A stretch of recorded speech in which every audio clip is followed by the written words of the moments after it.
This is probably the most dodgiest way you can machine a cylinder head at home.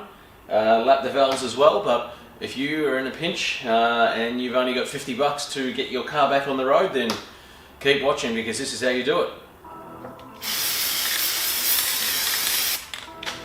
Alright, now we need to make this stick properly. We have to wait for it to just tack off a bit, because if you just try and apply the wet straight to the wet, it won't really work that well. So just wait for this to get a bit tacky and then we'll shark it in place.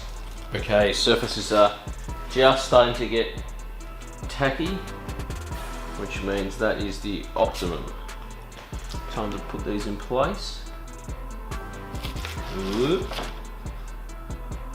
Go again.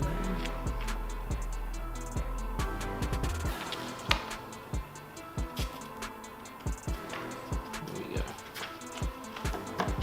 Okay, so we've got our cylinder head. We've got our 100 grit to start with, sandpaper. We've used a spray glue to glue it to our massive sheet of, this is Perspex. You can use glass, but this is thick, so it's not going to warp or bend, which is what you need. The next step is just to dump this here, and we'll use some forward and back motions, and pretty much the weight of the cylinder head is what will keep this this sheet flat and keep this true all the way. So all we want to do is now, not have this workbench move.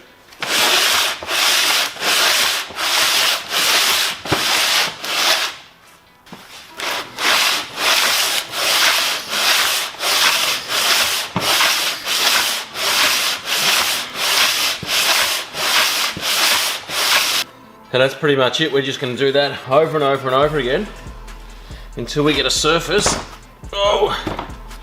that starts looking like this. So we can see here that quite a lot of the surface now is starting to look pretty much like a reflective mirror surface now. So you can slightly see some marks still from a gasket. So we'll just keep going a little bit more with this 100 grit until some of those marks we can't see, but I've run a fingernail over these and they're not picking up at all, which means they're pretty much non-existent anyway. What I'll do is I'll keep running with this just for now, and then we'll get the 240 grit on it just to mirror it up and run a straight edge over it, and that should be about it. So if I look at these now, you can see that surface.